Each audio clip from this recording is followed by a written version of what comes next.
So if you're sitting there wondering what's taking so long for the squeeze to happen, I think you should see just how massive our enemy really is. Now, most of you probably already are aware that Citadel is the largest hedge fund complex in the world, but maybe what you didn't know is some of the close ties they have and just how much of a grip they have on the market share in the US markets. So we're going to take a deep dive into ETFs, but before then, we're going to take a look at Citadel's history and take a look at some of the privately owned funds they own and some of the ties they have to rule makers. So first, let's take a look at Citadel and Citadel Securities. Kenneth Griffin first founded Citadel back in the 80s, I believe, and Citadel Securities came about later on. Citadel is a Chicago-based firm. Now, Citadel trades 1/5 of U.S. equity options and ETF volume. Citadel Securities is the largest market maker in options in the U.S., executing about 25% of the U.S. listed equity options. So if you have Citadel Securities doing 25% and Citadel doing 1/5, you can see just how massive their market share really is. So on top of that, in 2019, there was a hiring spree conducted by Citadel. They hired a Goldman Sachs Group executive named Kelly Brennan, who led the bank's Americas-based ETF trading and sales business to help expand Citadel's ETF business.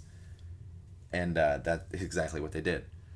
So in 2018, Citadel Securities starts really revving up their ETF game. As you're going to see later on, this is a critical part of their overall structure.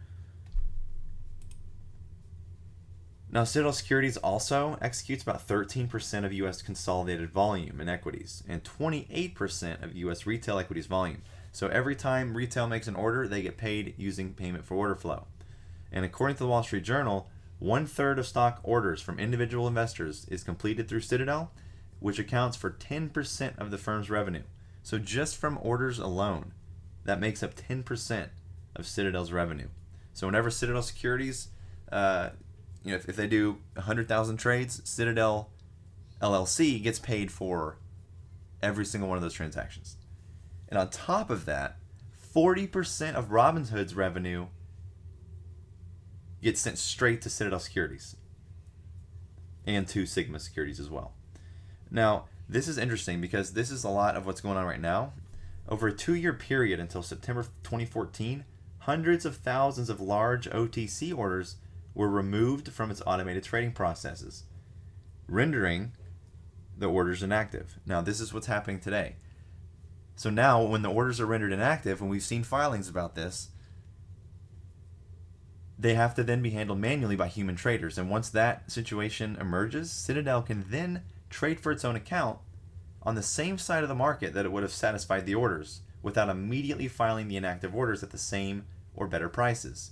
So while payment for order flow is supposed to give us best execution, clearly that's not happening, and Citadel violates this rule all the time.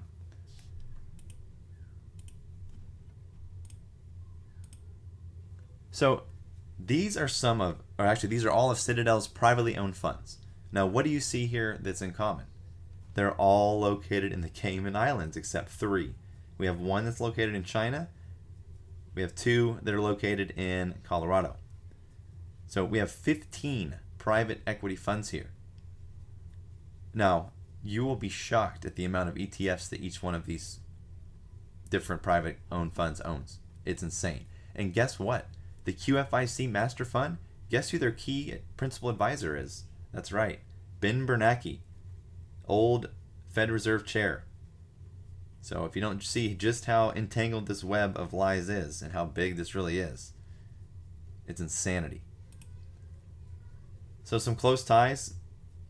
Yeah, like I said, Citadel, like many other financial companies, has also cultivated high-level ties with its regulators. Former Federal Reserve Chairman Ben Bernanke is employed as a senior advisor, and he joined in 2015, by the way. And then we all know about Yellen and the speaking fees. So yeah, Citadel, they have protection, they have ties. How do we destroy them? We have to expose the truth.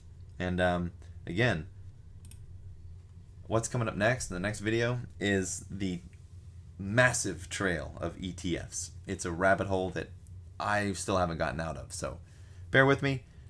I hope this helped you realize just how big our enemy is. And yeah, we keep on moving along.